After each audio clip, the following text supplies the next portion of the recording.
Hello everyone, welcome to Venla Core Java Training. I'm your trainer Venkat. In today's video, we are going to write our first Java program in Notepad using our command prompt. And also we are going to see how do we install JDK 25 version. So there are 4 steps: installation, configuration, writing of the program, compilation and execution. So I'm going to tell you in 4 steps. So step 1 will involve the installation of JDK 25. Step 2 will be setting up your Java underscore home path variable. And also step 3 would be your writing the program, and step 4 compilation and execution. Now let's move on. So the first step in our programming would be to install JDK 25 on Windows operating system. As part of this, what we need to do is we need to go to the oracle.com website, and here we need to type this URL for installing JDK 25. In this tab, please select JDK 25 and appropriately also select the Windows operating system. From this, please select the installer x64 and download this installer onto your local folder. Now once you install this Windows installer, now what we need to do is we need to go to that installer and double click on it. Now we need to select yes. We need to wait for the next pop-up. Click on next and select the path as C program files Java JDK 25.0.3. Click on next and let's wait for the completion of the installation.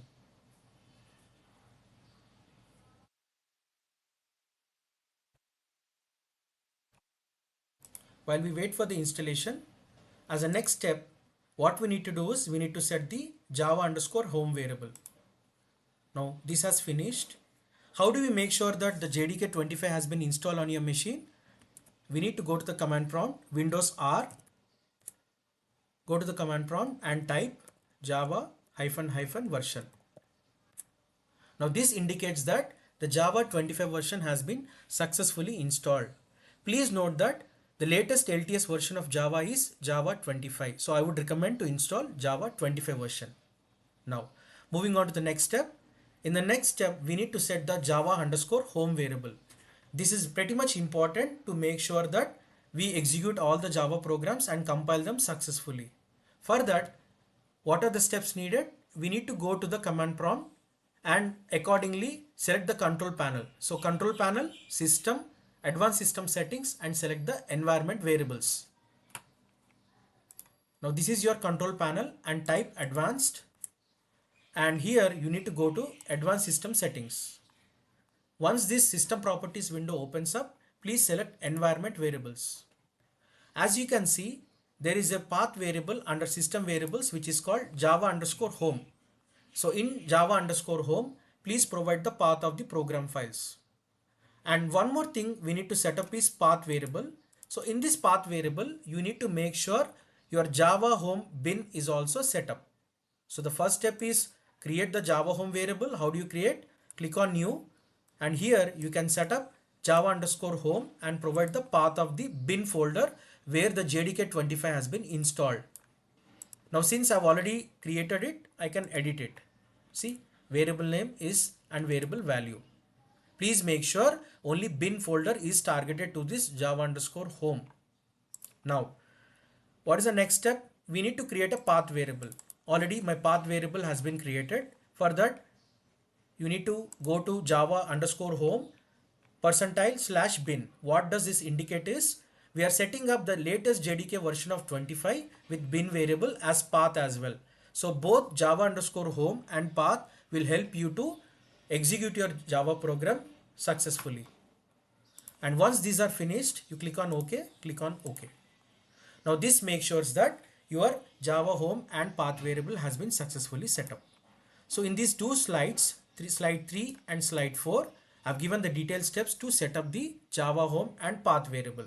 Now these are the commands to verify which is the Java version that has been installed on your machine.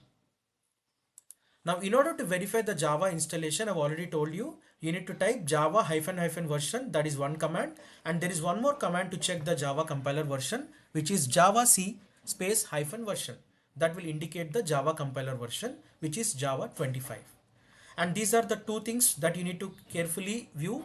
One is what are the steps that will make sure your installation is successful, and the second one is when javac is not recognized. So you need to make sure you thoroughly follow these steps.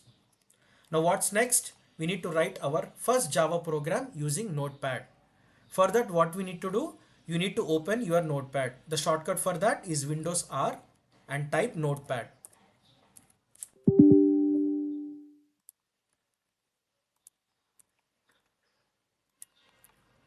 So this is your Notepad, and in this Notepad I need to write your first program. So in order to write the first program, as you know, everything starts with a class in Java. So for that I need to write public class name hello venlac, open the curly braces. Now what is the major purpose of this line? All the four lines I'm going to explain in the further slides. But for now, just focus on the program. So public class hello venlac, open the curly brace. Next is the main entry method, which is public static void main with string array space args, and open the curly braces again, and you print the console to the output. For that, what is the command? System.out.println hello venlac. Close the brace and close the class. Once you are done with this, you need to save this class, right? So, and to make sure your class name and file name should be the same thing. So copy this file, save as, go to the folder. So here I'm going to store hello venlac.java, and here save as file name is hello venlac.java. Your file name and the class name should match. What happens if they don't match? We are going to see in the coming slides. Save as type all files so that it will recognize as a .java file. Now I'm going to save this hello venlac.java. It's saved now. So this we have completed our program. Now what is the next step? Let's go to the slide. So here I've written my first program, saved as well. What's the next step? I want to tell you what are the common mistakes that we do when we write the code. So the first common mistake that we do is mismatch of the name. So basically the class name and the file name. Most of the people, what they do is when they write the first Java program or try to learn the core Java, they write the class name and the file name as different. So here, if you write the wrong case here, then it will not compile your program. So that means your file name and the class name should be matching. Why? Because Java is case sensitive. Class name must exactly match the .java file name.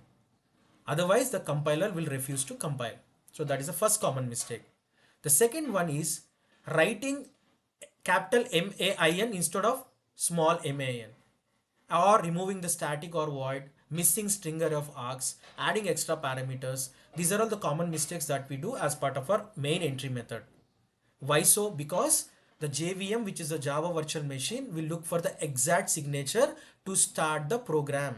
Any variation means JVM cannot identify the entry point and you cannot run your Java program. So that is a second common mistake normally the developers do.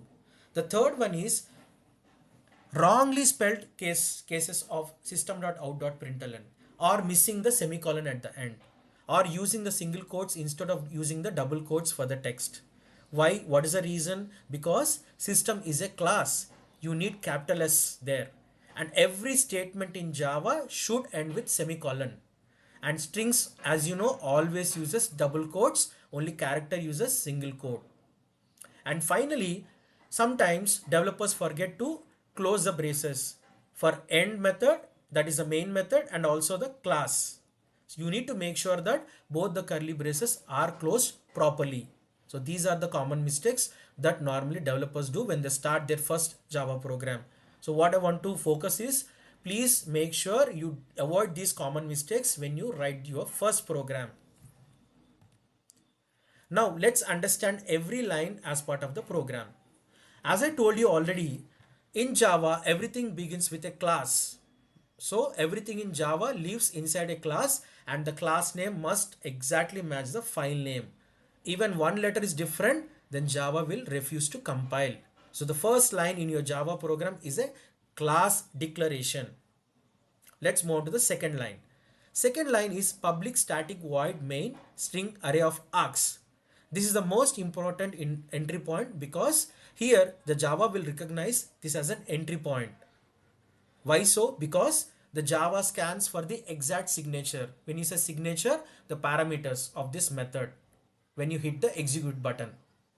No other name works. Remember, no other name works. Even if you change small m to capital M, it will throw error. Okay, that is the second line. The third line is system.out.println. This is printing to console. What it does is it sends the text to the terminal, and println will add a new line. What is the common difference between print and println? Print will print and stays on the same line, whereas println will go to the next line. It will enter a new line. And finally, when you write the program, you are writing a string here within the double quotes. So text in double quotes is a string, and remember, it's a case sensitive. Java is a case sensitive, and string with capital S is a type. String with smaller lowercase is not a type. So these are the 4 lines as part of our first basic program that we have written. Now let's compile the program. Now what we need to do, we need to compile the program. So for that, what I'll do is I'll go here, and here I will open in the terminal. So when I open in the terminal, it directly goes to the basics folder. So here I need to compile my program. So what is the command? javac hello venlog.java. So here this means our Java program has been compiled successfully. So the command to compile a program is javac space hello venlag.java. Now let's execute the program because there are no compilation errors. Java hello venlag. See, now we can see that there is an output coming, which is hello comma space venlag exclamatory mark. So this is how you execute your Java program. Javac for compilation and Java for execution of your program. So these are the steps. So there are 4 steps. Open the command prompt, go to the path where your file has been stored, compile it using javac space hello venlag.java, and finally execute your Java program. Now what happens behind the scenes? As soon as you write the code, which is hello venlag.java, that will be stored in a file, and that will be given to a compiler using javac. So Java compiler will compile that program. And once it compiles the program, it generates a bytecode file, which is a platform independent or platform neutral. So the outcome of javac is hello venlag.class file. So the outcome of javac is a class file, which is a bytecode. Now this bytecode, which is a platform independent code, will be given to a Java virtual machine. As you know, JVM is the heart of Java. So whatever class file that has been generated will be given to JVM, which is a Java virtual machine, and this JVM will print your output. As I've already told you, Java is Ora, which is write once, run anywhere. As soon as your bytecode file is generated, which is a platform independent file, you can run this on any OS. So the .class file runs on Windows, Mac and Linux. Any OS which has a JVM installed. Now few terminologies to remember. JDK, as you already know, Java Development Code, and this is the tool for writing and compiling your Java. JRE is a Java runtime environment, that is a tool for running your Java program that includes JVM. And JVM is your Java virtual machine. It executes a bytecode and makes Java platform independent. And finally, 2 commands for compiling and execution. javac, which is Java compiler, which will convert your .java source file to .class bytecode file. And finally Java, which is a Java launcher, which will start the JVM and runs your .class file. I hope you got a better understanding of how to install Java, how to set up Java, how to write a program, and finally compilation and execution. And there are certain common errors, and we'll see how to fix them. Whenever you find an error called javac is not recognized, that means the cause of the error is the path variable is not set correctly. How do you make sure we fix it? We need to add %java_home %bin to the path in environment variable under system variable section. And after you make this change, we need to restart your command prompt. The second one, class hello venlac is public should be in file hello venlac.java. That means the root cause of this error is the file name doesn't match with class name. What you need to do fix this? You need to rename your file to exactly match the class name because Java is case sensitive. Semicolon expected. That means you are missing semicolon at the end of the statement. We have already seen that every Java statement ends with semicolon. Please check the line that error points to. So you need to make sure semicolon is the end of every statement in Java code. Cannot find symbol. That means there is a typo error in method or variable name. So please check your spelling, the cases because Java is case sensitive. And finally, could not find the basic and common error that I see in developers when they write a program is the common error could not find or load main class. That is the major root cause for this is you are running from wrong directory or wrong class name. What you need to make sure is you need to navigate to the correct folder where you have the .class file and make sure you properly type the command. This will make sure your Java program is executed successfully. I hope this helps you to resolve your common errors when you write your common program. And if I summarize overall in this video, we have learned the step 1 which is installation of JDK 25, step 2 setting the Java underscore home, step 3 configuring the path variable in control panel, step 4 which is writing your base program in Notepad, step 5 compilation with Java compiler which is javac, and step 6 which is execution of Java. I hope this video was useful for you because the main focus of this video is whoever are Java new or learning Java for the first time to make sure this video will help in terms of the installation, configuration and execution. Thank you.